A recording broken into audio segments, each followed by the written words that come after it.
concerning it in tomorrow's program. But I do have a guest who's joining us right now. He is an investigative journalist. He has a site called whowhatwhere.com, and his name is Russ Baker. Russ is, as a matter of fact, Russ is going to be in town tomorrow. I think you're in San Jose right now, aren't you, Russ?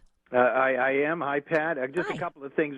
Sorry, the website is actually Who, What, Why. I always get that wrong, don't I? Because it's your fault. You should have named it Who, What, Where, When, and Why. Because that's what all journalism students know. We thought about making it as long as humanly possible, and decided not to. You could have just abbreviated. You could make it www.www. we tried to get that one too. That would confuse everybody. But now you're going to be you're here. You're in San Jose, but you have an appearance tomorrow. You're going to discuss the news you don't get about foreign policy, the economy, and power in America, and how the presidential race obscures why we cannot get real democracy and meaningful change. It's happening at the First Unitarian Universalist Society in San Francisco, which is at 1187 Franklin Street at Geary. It's free. Now, Russ, how are you going to make any money if it's free? I know. My mother keeps bugging me about this, but you know what the thing is? What can I do? We got to share this stuff. I hope folks will come out. I just arrived, came in from Los Angeles. As you know, I live in New York. It's sunny down there, raining here, and I'm just wondering, will people come out tomorrow morning, 9:30 in the morning? Apparently, they're going to give you, as I understand it, some bagels and other stuff for free, and there we're going to have a lively conversation. Well, yeah, if there's food, people show up for free food. Yeah, 9:30 tomorrow morning. Now, Russ's most famous book is Family of Secrets, The Bush Dynasty, America's Invisible Government, and the Hidden History of the Last 50 Years. If you have not read that book, then you don't know the history of the last 50 years. I want to get to some things that are pretty current, but Russ, first I thought we would talk just a little bit about the this auspicious anniversary of the shock and awe in Iraq 9 years ago. 9 years ago. So tell us a little bit about this president who took us to war.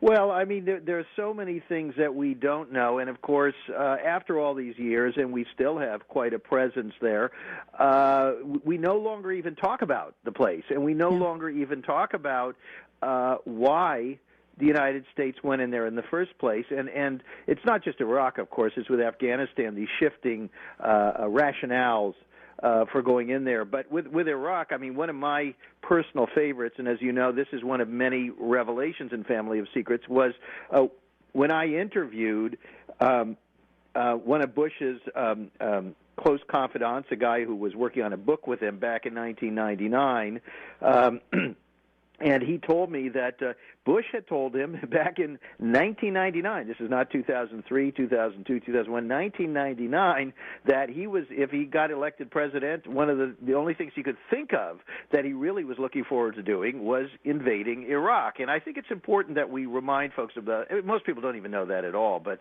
this, of course, never came out in the corporate media. And you know, the rationale for that invasion, the rationale for shock and awe, it was all garbage. It was all BS, and it was tied to so many. And there really were some varying rationales that were given, but one that seemed to stick with a lot of Americans was that Saddam Hussein was somehow connected to the 9/11 attacks.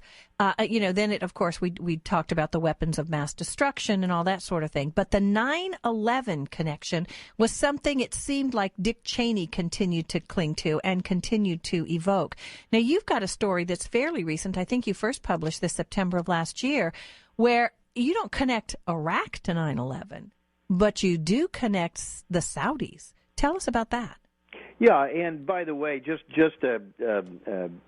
set up for that. A lot of folks say, "Oh, yeah, well, we know about that. You know, Michael Moore's movie, and they let these Saudis leave the country rather than the FBI interviewing them." But this is not that story. This is a much, I think, more profound story. Back in I don't know how much detail you want to go into, but basically, in 2001, shortly before the 9/11 attacks, a family, a Saudi couple with small children living in a gated community just outside Sarasota, Florida, disappeared. And the neighbors, I guess, noticed their neighbor that they weren't there, but didn't think anything of it until after the attacks, when they learned that a majority of the hijackers were Saudis. And then suddenly they thought, oh, that's weird. Our neighbors are Saudi, and we haven't seen them in 2 weeks. And they notified the security authorities at this gated community, who then contacted the federal authorities, and then the house was entered, and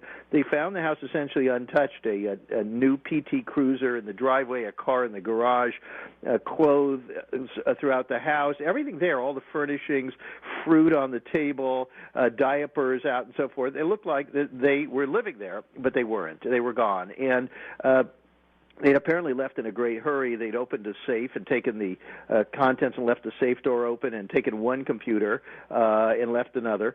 And so there was an investigation. And the investigation, we are told, concluded that the people living in this house had connections either directly by visits, according to the gate records, or by triangulation of phone calls to 11 of the 19 hijackers. Now, that, of course, is an astonishing story, because that would suggest some kind of a command and control relationship between the people in the house and the people who, we are told at least, were on those planes that went into the Twin Towers and the Pentagon and so forth. And so this is a fascinating story. It is one you will not hear in the mainstream media at all. It is one that was covered up. The FBI was swarming that complex, and then nothing appeared. Nothing came out in 2001. In fact, nothing has ever come out on this. And Senator Graham, former Senator Graham of Florida, who was the chairman of the Senate Intelligence Committee and also chaired the congressional inquiry into 9/11, he said he was astonished by this. He said the FBI withheld this information from them. He thought this was perhaps the most conclusive break in the whole story. And if you'd like, I mean, I'll stop now, but if you'd like, I can tell you more about that. Well, there's also connection to the Saudi royals, right? Right. Well, that's the second half of the story. So then what we do on our website, again, whowhatwhy.com, and this story is up on the right-hand column of the site, right under Original Investigations, right there at the top. Then what we do is we try to figure out, well, who's this family? I mean, that obviously seems to be the question to ask. And so we research them, and what we find is that they are connected at the highest levels of the Saudi royal family, and that, in fact, they left this house in a great hurry. The father of the couple who lived there working directly as one of the top employees, I mean, corporate executive of the company owned by one of the most powerful Saudi princes, and that this family fled, returned to Saudi Arabia, and took up positions in these companies, never went back to their house, never collected their belongings, just left it there. And so who is this Saudi prince? Well, very interestingly, he is one of two Saudi princes, he and his cousin, who really are the ones who pushed for Saudis to become pilots in the first place. They pushed for the training principally in South Florida. In fact, this particular prince was, I believe, the first of the Saudi princes to himself come and train right in that same area where Mohammed